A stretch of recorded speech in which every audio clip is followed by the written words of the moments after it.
A very good afternoon or good evening to everybody watching today. It's another fantastically sunny day here in Colchester. I've had a lovely day sitting in the garden and not getting my medical legal scrutiny checklist. I was told today that the nurse had forgotten to inquire.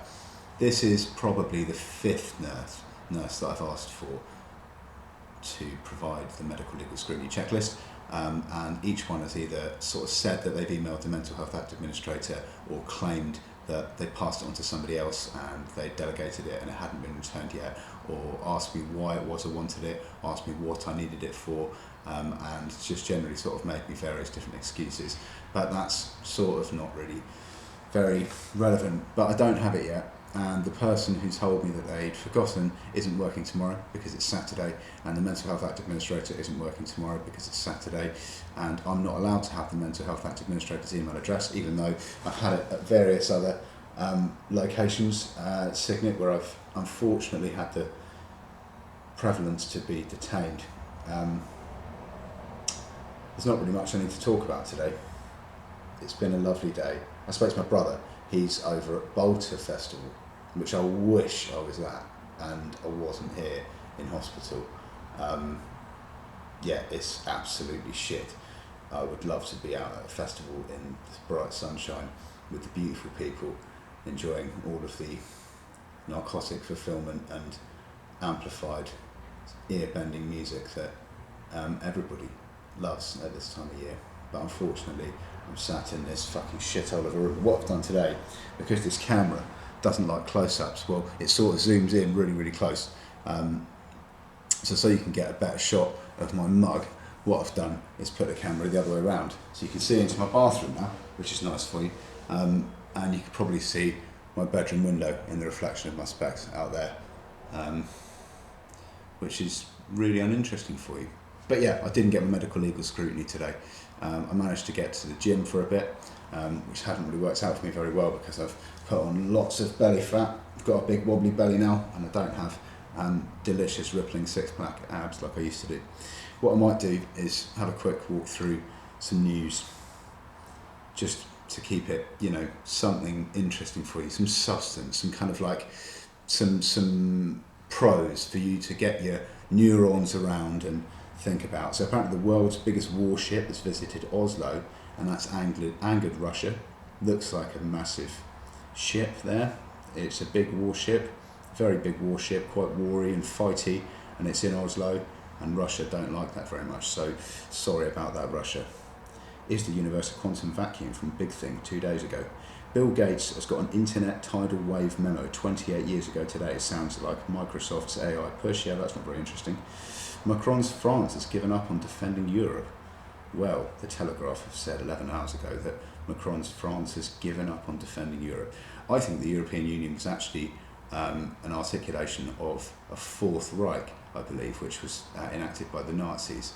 And actually the whole thing was a super state designed to have a single currency and a single government organisation, much like the United States. And unfortunately, in my opinion, what I think they're planning to do in Africa is build a super state with a single currency and a bunch of concentrated centralised power and sort of hierarchical fuckery, which will enslave people using fiat currency, and it will all be a bit of a terrible scene where everybody will be in massive amounts of debt. The IMF will be bailing everybody out, and we'll probably have a whole load of concentrated centralisations of power and massive conflicts of interest as a result of that. But that's just my uneducated opinion. I don't have any qualifications, so that's just hyperbole and hearsay. Please don't quote me on that. You must stand up against woke ideologies. Here's an interesting bit of information. The word Buddha, Bud in Sanskrit, means woke, means awoken. So a Buddha is an awakened person. So people who are woke are Buddhas, if you like, which is nice, If you ascribe to the term woke, if you're a Shoreditch kale smoothie drinking, beard greasing fuckhead, and you think you're woke, and you call people sheeple, then you can say Buddha instead if you like. It's up to you. I mean, I wouldn't do that. What's Musk saying? Braille implant company granted permission for human trials ITV News. That was 2 hours ago. ITVX, in fact. Don't worry about that merger. No one noticed that. I don't want a brain implant. I would have one. I suppose I would have one. It depends.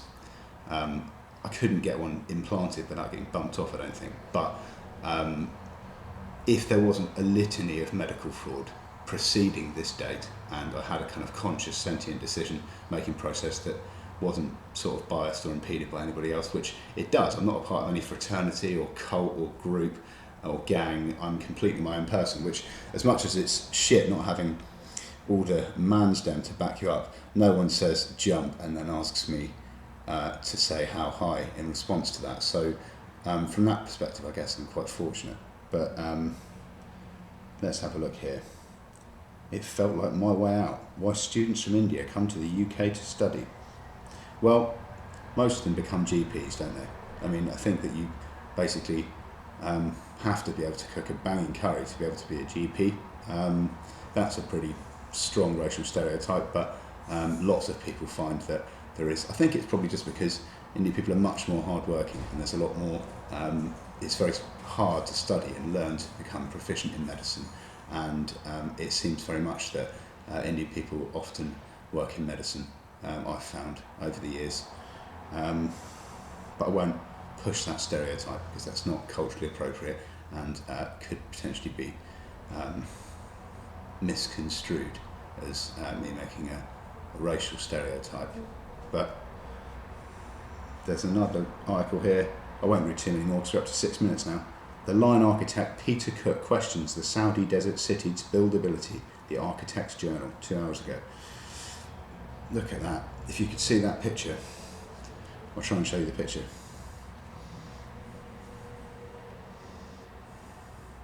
It's like a 170 kilometre long city in Saudi Arabia, which David Ajay and Peter Cook are both working on. Source, the NEOM. Can we look at the picture? It looks like a giant square thing. Look at that. And it's 170 kilometres long, and it's a city, and they don't know if they can build it. But anyway, I can't keep on talking anymore because the video is too long. But I still don't have any documents to show that I'm legally sectioned, which is making me very sad. But I'm sure that I probably am legally sectioned, and I'm sure that you've enjoyed watching this.